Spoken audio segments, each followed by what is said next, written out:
मेरे प्रिय भाइयों एवं बहनों, आज के इस योग ज्ञान और योग विद्या के विषय में कुछ बातें आपसे साझा करने जा रहा हूं। भाइयों,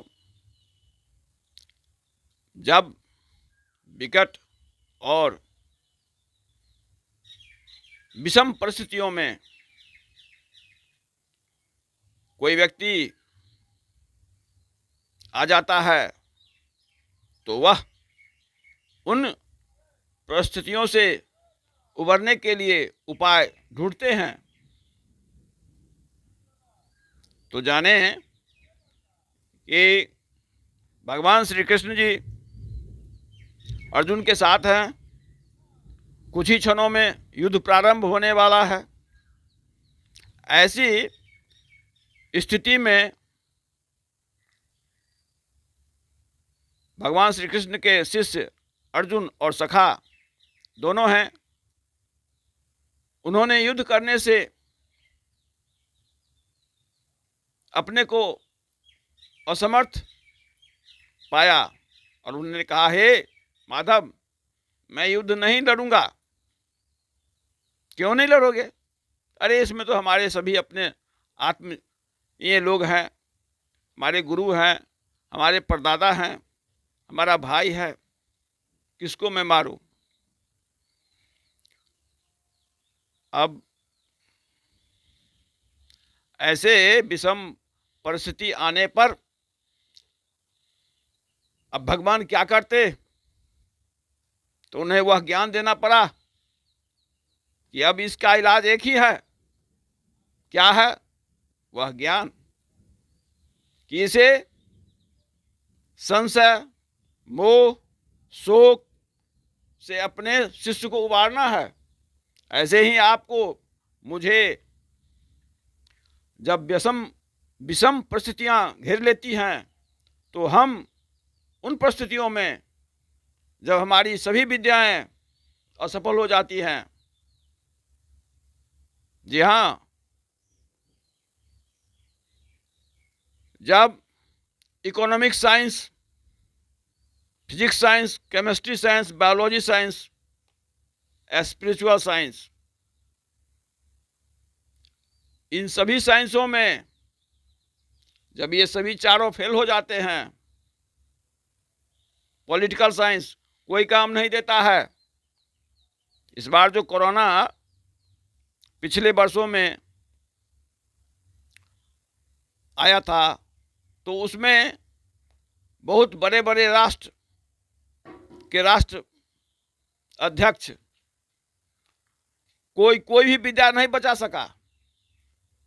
जी हाँ, ये आपके सामने है।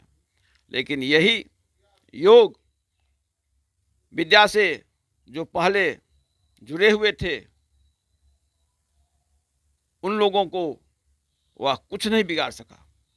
इसलिए भगवान कहते हैं, सर्वान इंद्रिय कर्माणि प्राण कर्माणि च अपरे आत्मसंयम योग अग्नौ जुह्वति ज्ञान दीपिते। गीता 4 अध्याय 7वां श्लोक। कुछ योगी अपने सभी इंद्रियों की संपूर्ण क्रियाओं को और प्राणों को, समस्त क्रियाओं को क्या करते हैं? तो ज्ञान से प्रकाशित, पहले ज्ञान प्रकाशित होता है। योग करने से आपको ज्ञान की प्राप्ति होगी। उस ज्ञान के उदय होने से उस विवेक, अस विवेक जब देहि विधाता, सब तज दोष गुण ही मन राता, रामचरितमानस में कहते हैं गोस्वामी जी।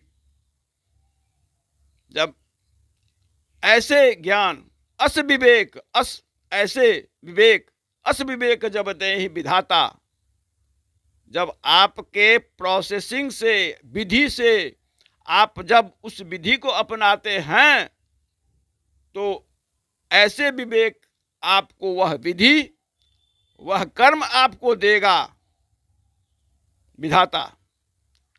कर्म फल ही विधाता बनता है, कोई दूसरा नहीं है विधाता। भगवान को क्या पड़ा है आपको कष्ट दें सुख दें, उनसे आप क्या दुश्मनी है? कोई दुश्मनी नहीं है। आपके कर्म ही आपके हित और अहित दोनों का स्वरूप धारण करेंगे।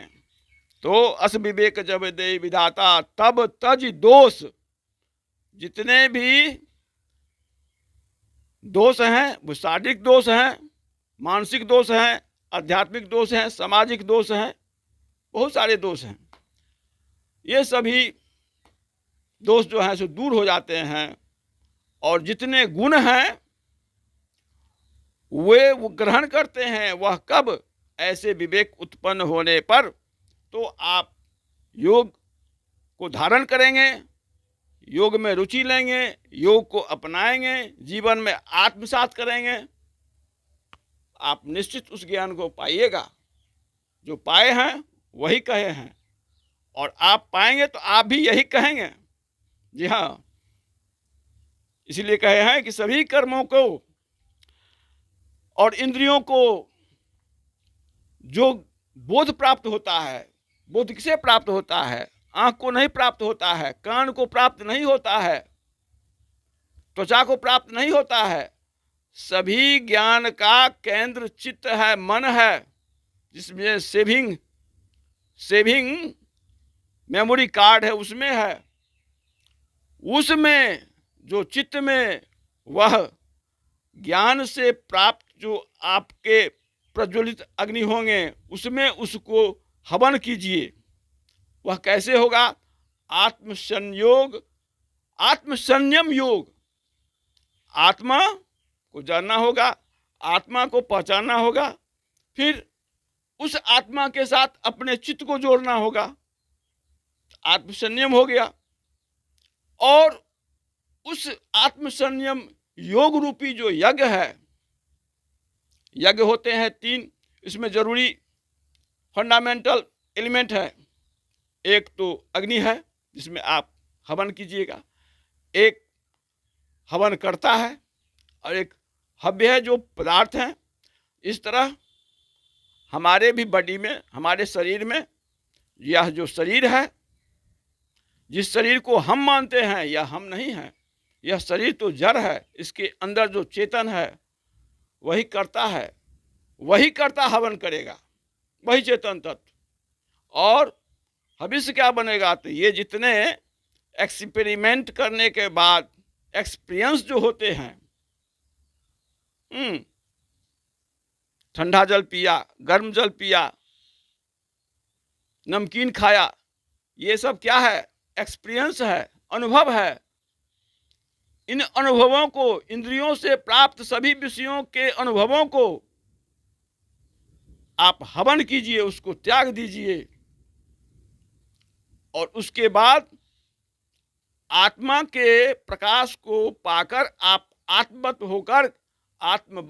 होकर आत्मा का जैसा स्वरूप है, जैसा आनंद है, उसका जो अमरत्व है, सभी प्राप्त होंगे। तो आइए, आपको हम 84 योगासन में से कुछ प्रमुख आसन बता रहे हैं। पहले सहज आसन को कीजिए, फिर उसके सिद्ध होने के बाद कठिन आसन करेंगे। योगासन में जरूरी है खान पान, रहन सहन, इसके लिए खटकर्म है। तो ये खटकर्म जो है वो बिना गुरु का नहीं होगा, उसके लिए आपको गुरु का होना अनिवार्य है। किसी गुरु के निर्देशन में ही करें, योगाचार्य के ही निर्देशन में करें। और प्राणायाम भी, जो प्राणायाम मैं प्रस्तुत कर रहा हूँ वह सरल प्राणायाम है, उसमें आप वैसे भी कर सकते हैं, लेकिन विशेष प्राणायाम कई तरह के होते हैं। तो उसमें जो सामान्य है उन्हें आप कर सकते हैं, विशेष के लिए उसके जो आचार्य हैं उनसे मिलें, उनके निर्देश के अनुसार ही अपनावें। तो आइए, आपको मैं यह प्रस्तुत करने जा रहा हूँ, जो कि कुछ सरल आसन हैं। आप इन्हें देखिए और अपने जीवन में अपनाइए।